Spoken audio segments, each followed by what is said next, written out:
Inihahandog ng Philippine Air Force at ng himpilang ito ang programang gagabay tungo sa kapayapaan ng bawat mamamaya at pag-unlad ng buong pamayanan.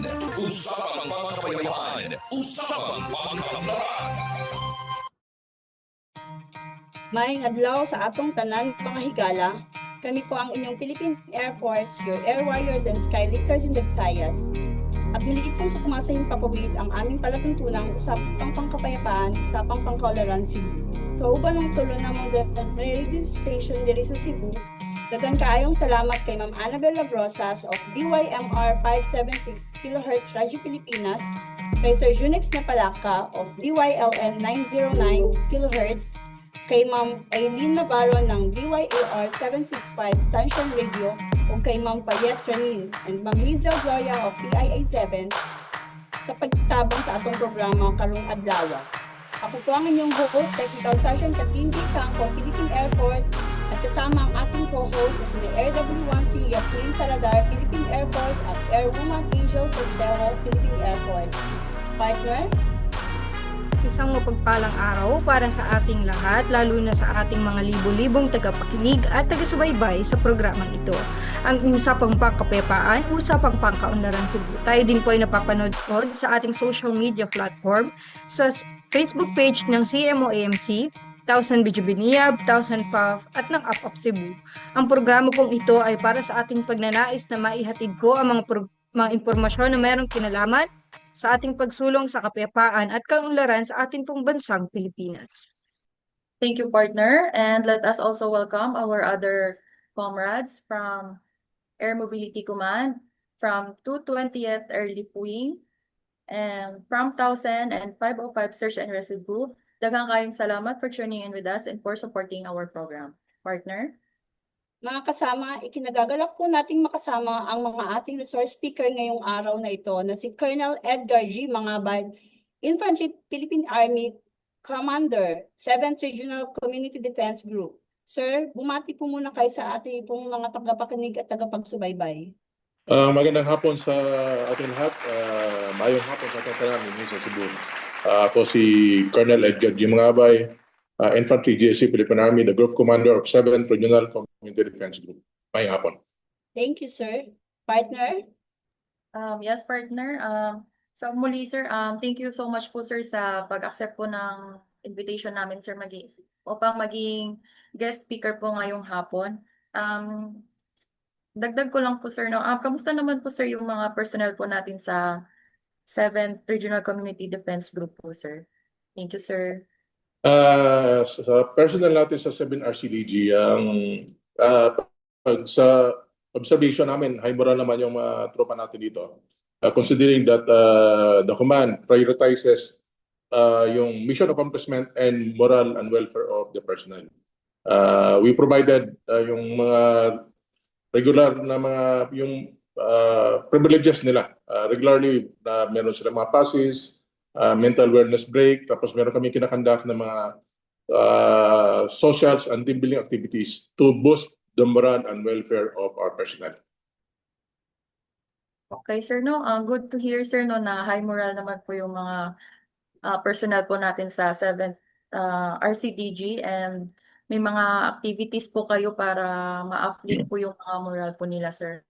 And sir, para po sa unang katanungan po, sir, maaari niyo po ba, sir, ma-discuss sa amin yung mission at function po ng 7th RCDG, sir? Thank you, sir. Yeah, the mission of the 7th Regional Community Defense Group is to develop, organize, train, and administer the service into a capable, responsive, and mobilizable reserve force as an integral component of the total army in the defense of the state, and to participate in socio-economic development efforts in Region 7 and the provinces of Negros, Oriental, and Siquijor, which is part of the Negros Island region. Then our function is to provide the base for expansion of the armed forces of the Philippines in the event of war, invasion, or rebellion, to assist in relief and rescue during disasters or calamities, to assist in socio-economic development activities, and to assist in the operation and maintenance of essential government or private utilities in furtherance of the overall mission of the unit. Yun po yung mission namin and function ng 7th RCDG. Thank you, sir. So, sir, for my question po, sir, maaari niyo po ba, sir, ma-discuss kung ano-ano po yung mga latest and ongoing programs and activities ng inyong unit, sir? Yeah, yung mga programs naman ng 7th RCDG is the administration of Ready Reserve and Standby Reserve Force in Region 7 and yung Negros and Siquijor. Then the administration of RTC program for yung sinabi kong Region 7 and two provinces of Negros Island Region, administration of Philippine Army affiliated reserve units. So yun yung mga ongoing na mga activities namin dito sa 7 RCDG. Thank you, sir, no? And sir, para naman po sa question ko, sir, may connect lang po dun sa tanong po ng partner ko, sir. Maaari nyo din po ba, sir, ma-discuss, sir, yung mga accomplishment po ng unit nyo, sir, last year at saka ngayong year din po, sir. Thank you, sir. Yeah, yung mga accomplishment namin is we organized one Ready Reserve Brigade. Ready Reserve Brigade, then we have 4 Ready Reserve Infantry Battalions across the 4 provinces under our supervision: Bohol, Cebu, Negros Oriental, and Siquijor. We conduct Ready Reserve unit training programs focusing on warfighting and HADR competencies. And also, yung regular namin na mastery with the Reserve Force, organizing standby and reserve as reservoir for the Red Reserve, our Red Reserve. Kaya ngayon, ongoing pa din yung pag-organize namin ng standby reserve. Kasi in the event of yung national emergency, the Red Reserve will form part of the regular force. Then cycle siya, mag-organize ulit kami i-organize ulit namin yung standby reserve to prepare them to be incorporated, to be integrated in the regular force kung kinakailangan. Then we also conduct relief and rescue disaster operations. Notable deployment of our reserve force in the area of administration is the conduct of relief operations after the magnitude 6.9 earthquake in northern Cebu province. We also conduct relief operations after the devastation of Typhoon Tino and Uwan. Also, we conduct socio-economic development activities such as blood donation activities and the conduct of tree growing activities. Then also we participated in national historical events such as Sinulog. So yung mga regular troops natin sa 7 RCDG and the reservists participated in yung celebration ng Sinulog. And we also assist in the operation and maintenance of essential government and private utilities. We organize the Philippine Army affiliated reserve units. Dito sa area, we have DPWH Paro, Buhayco 1, in Bohol, Buhayco 2, the Tarsier 117. Yung Buhayco 1, Buhayco 2, and Tarsier 117 is in Bohol. Then the Water District in Bay City. They are part of the Philippine Army affiliated reserve unit under Civil RCDG administration. Okay, sir. Maraming salamat, sir. Napakarami niyo naman pong ambag pala. At malaking tulong po sa atin sa service yan. Anyway, sir, we have a short break po muna para sa gamay na pahinamdom. It is more than just a subject. And the time spent under the heat of the sun. ROTC is a journey that can transform your life And unlock your full potential. In ROTC, Everything has a purpose. it enhances our values, Discipline, determination, selflessness, courage, love for country. it teaches essential life skills, self-care, and caring for our community, protecting and defending ourselves and others, even in the worst possible times, learning skills to save lives to survive, and thrive. and best of all, ROTC is exciting and fun. Are you ready to answer the call? come on and join us. Join us!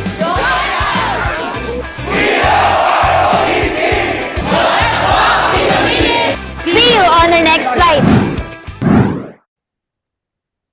Okay, sir. Balik na ta sa atong topic para sa uban pang importanteng announcement gikan sa commander ng 7th RCDG. Partner? Sir, for my question po, sir.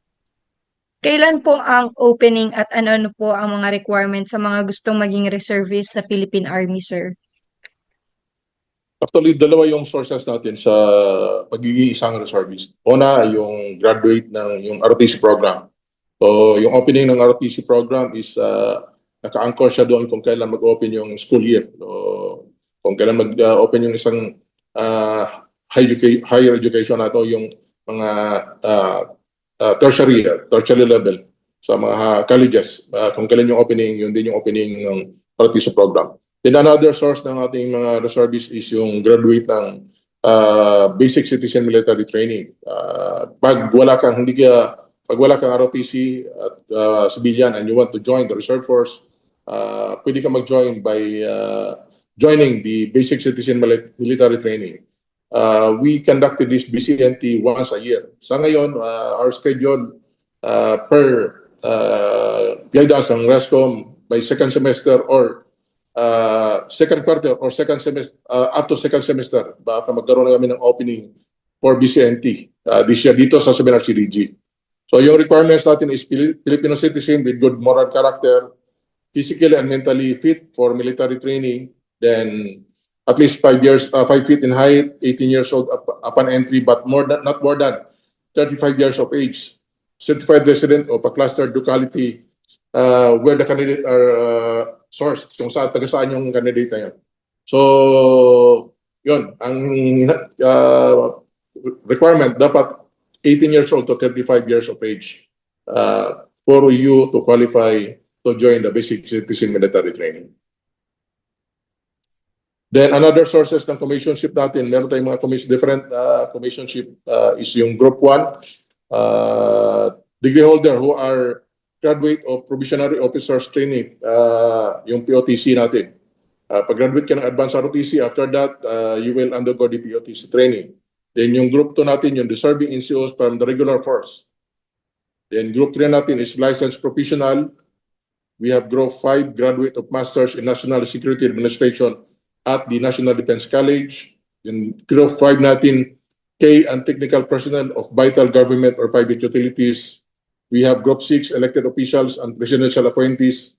And yung Group 7 natin, resignation at present commission and subsequent commission in the reserve force. Ibig sabihin, pag nakapag-avail ka yung dito sa other sources of commission, yung Group 1 to 5, and gusto mong mag-i-avail yung other sources, pwede mong i-resign yung current rank mo so that for you to avail yung example, kung ikaw ay dating POTC and meron ka ng graduate ka ng Masters in National Security Administration, you can resign your current rank to avail dito sa yung Group 4, and yung rank doon is equivalent to Lieutenant Colonel. So ito yung mga different sources natin sa yung commission, mga commission officers natin sa Reserve Force. Thank you po, sir, no? And then sa mga aspiring natin na gusto pong mag-apply sa reservist po, tsaka yung gusto din po mag-training ng POTC, punta lang po tayo sa 7th RCDG. At doon po ay mag-inquire na lang din po kayo ng mga requirements po na kakailanganin po. Thank you so much, sir. And sir, ang additional question ko lang din po, sir, no? Ano naman po, sir, yung naging role at programa ng inyong unit bilang pagsuporta po sa National Regional Task Force to End Local Communist Armed Conflict and Kuplan Mulat po, sir? Thank you, sir.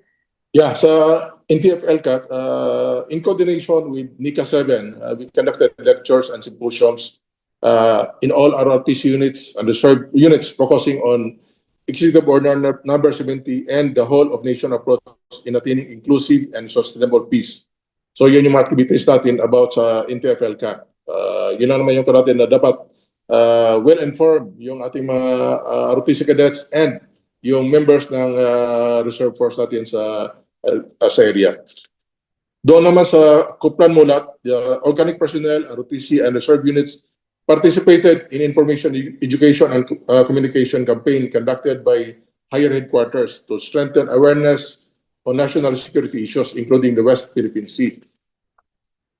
So yun yung mga activities natin in supporting the entire PhilCat and Oplan Mulat. I think, sir, ang additional ko lang, sir, na banggit nyo na din, sir, yung regarding po sa ROTC, sir. Sir, ano pong school po yung ano nyo po, sir, dito sa Cebu po, sir? We have 14 schools dito sa Cebu na under our administration. Opo, sir. Yung CTU Main, yung CTU Danao, Salazar College, CTU Argao, CTU Pinamungahan. So meron pa tayo dito sa Salazar College, doon sa Bantayan Island, CTU Danao, ano pa. So 14 lahat yung mga natin, RTC units natin in Cebu lang. But in the whole area of our administration, we catered 40 RTC units.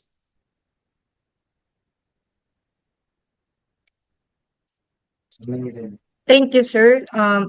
Nabanggit niyo din po kanina, sir, na tungkol po, sir, sa West Philippines, sir. Ang question ko po, sir, ay ano naman, sir, ang naging papel na naging tugon ng inyong unit sa pagsuporta sa ating West Philippine Sea, sir? So yung effort natin in supporting the West Philippine Sea is we conduct information, education, and communication campaign aligned with the directives of the Armed Forces of the Philippines. These efforts enhance awareness of maritime rights, countered disinformation, and promoted national security and unity. So yun yung mga efforts natin dito sa issue about the West Philippine Sea. So information drive talaga, information campaign operation to the different stakeholders, especially our RTC cadets, reservists. Yun yung effort natin so that everybody are well informed kung anong nangyayari or situation natin ngayon in the West Philippine Sea.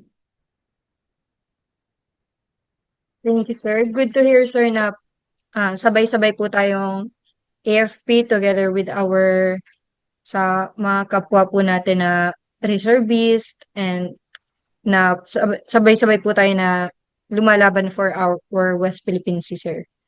Dumako naman po tayo sa ating mga bisita sa araw na ito. Unahin po natin ang mga members ng 220th Airlift Wing, 205th Tactical Helicopter Wing, 505th Search and Rescue Group, AMC. Baka meron po silang mga tanong sa ating guest. Ma'am, sa akin sa 505, wala sir. Wala. Gusto ko lang po i-congrats si Sir sa mga accomplishment nila. Yun lang po. Thank you, sir. And for kay SMS Akala, sir, baka meron po kayong additional question po kay Sir Mangagbay po, sir. Good afternoon, sir, ma'am. I'm Senior Master Sergeant Akala, sir, from 505 Search and Rescue Group. Sir, nabanggit niyo po kanina is yung isa sa mga mission and functions you is assist search and rescue. Ang tanong ko, sir, is pagka may scenario or event, emergencies, directly pumupunta na ba kayo directly sa area or nagko-call pa kayo sa OCD kung familiar kayo sa ICSR? Yun lang, sir. Thank you. Yeah, yung process natin in the utilization of our units, the regular and the reserve force in responding to disaster operations, kami as member of the reserve force or administrator ng reserve force, we will report to the Land Component Command in the area. Example dito sa Cebu, ang Land Component Command na under yung mga reserve unit natin dito is the Task Group Cebu. Then Task Group Cebu will utilize or deploy our reserve force in coordination with POSIDINA. So sila yung nag-utilize ng reserve force natin in the disaster response operations. Okay, sir. Thank you, sir. Yun lang, sir. Thank you, thank you. Thank you po, SM Akala. And for our next participant, from 220 at Airlift Wing. Baka may additional question din po kayo. Thank you po. Good afternoon, sir, ma'am. Lieutenant Gregorio lang po, ASMO 220. Sa amin naman po, again, wala naman po kami ganun so far. Thank you po, sir. Thank you po, sir.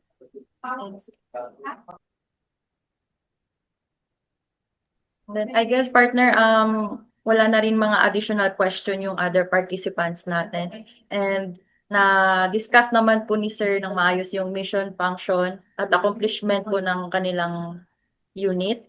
And sir, ma'am, bago po tayo magtapos sa ating programa, atin pong hinian at pakinggan ng parting statement or message ang guest speaker natin ngayong hapon, Colonel Edgar G. Mangabay, Infantry GSC, Philippine Army, Commander, 7th Regional Community Defense Group. Sir, baka may additional announcement po kayo or message po, sir. Gustong sabihin, sir. Thank you, sir. Una-una gusto magpasalamat sa inyo, sa Philippine Air Force for this opportunity and invitation and para alam natin sa publiko kung what is really the 7th Regional Community Defense Group. Rest assured that the 7th Regional Community Defense Group stands firm and united in fulfilling its mandate. The unit will continue to develop a capable, responsive, and mobilizable reserve force through professionalism, unity, and commitment to service. We remain steadfast and independent in the nation and serving our people.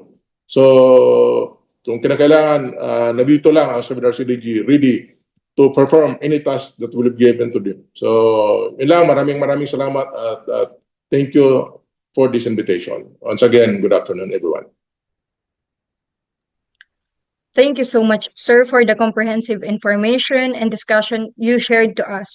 Saludo po ang lahat kami sa ginagawa nyo sa ating area of responsibility. Hanggang sa muli po, sir. Thank you so much. And with that, Mga kaibigan, sa ngalan po ng aming Commanding General, Philippine Air Force, Lieutenant General Arthur M. Cordura, Philippine Air Force, at sa ngalan din po ng aming Commander, Air Mobility Command, Major General Ramil G. Oloroso, Philippine Air Force, at sa ngalan din po ng aming Wing Commander, Tactical Operations Wing Central, Brigadier General Sheila Grace E. Vicente, Philippine Air Force.